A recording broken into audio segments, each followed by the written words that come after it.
Welcome to the chapter on edgy color and tone. Chapter 6, if you have access to exercise files, navigate over that folder and we're going to be working on the image jkim_beauty, another photograph provided to us by Jenny Kim. Thanks, Jenny. Let's go ahead and open up that file.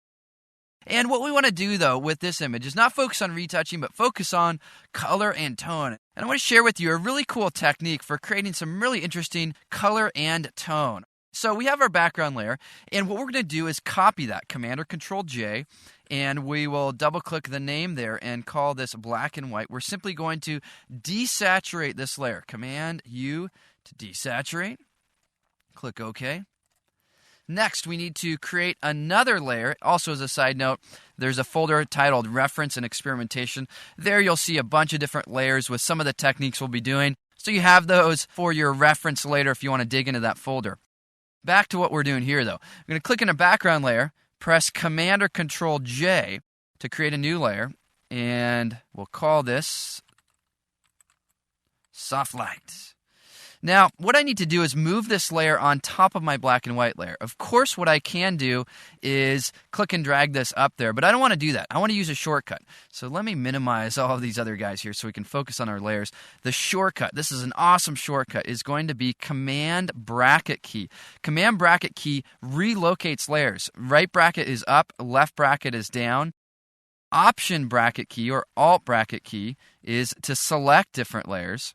And Command or Control bracket key is to move layers. So we moved the layer to the top of the stack. Next thing that we need to do is take this to a blend mode of soft light. So we're going to go ahead and jump down to soft light. Ooh, that's kind of interesting. It gives us this really interesting bleached out effect. Now, different images will respond to this technique in different ways. Let's Option or Alt-click our eye icon. Here you can see we have this really interesting bleached out effect. Let's go ahead and click on our black and white layer, and then above that, create a Curves Adjustment layer. And what I want to do is just bring down my whites a little bit so I have a little bit more detail there. My before and after. Click OK. Click on my top layer, and I'm going to create a color balance layer. And this layer is going to be way too strong at first, but hang on. Click OK. And then we're going to take this to a blend mode of soft light. I know that's too much there, at least for me, so I'm going to pull it back. I just want to bring a little bit of contrast and warmth back to the image, but still have this interesting kind of bleached out look. Let's Option or Alt-click our eye icon to look at our before and after. It has this really interesting muted bleached look to it. Now, there's only one more thing that I want to do with this image. Click on my background layer, Command J, and then Command or Control right bracket to move this to the top of the stack.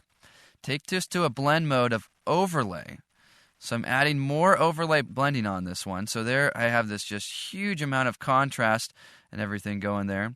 Next, I'm going to Option or Alt-click the mask icon to fill a mask with black. And with a brush,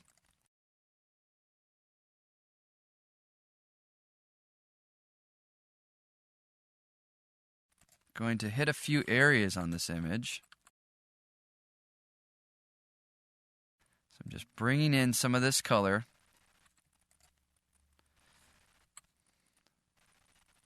And then I'm going to lower the opacity way down. So I'm going to have a little bit of that brightness and color in the hair.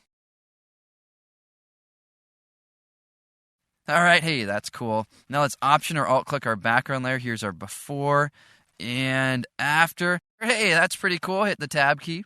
F to go to full screen view mode. Zoom in on the image a little bit. And press F7, brings back our layers palette. Look at our before and after. Really interesting bleached and muted contrasty effect.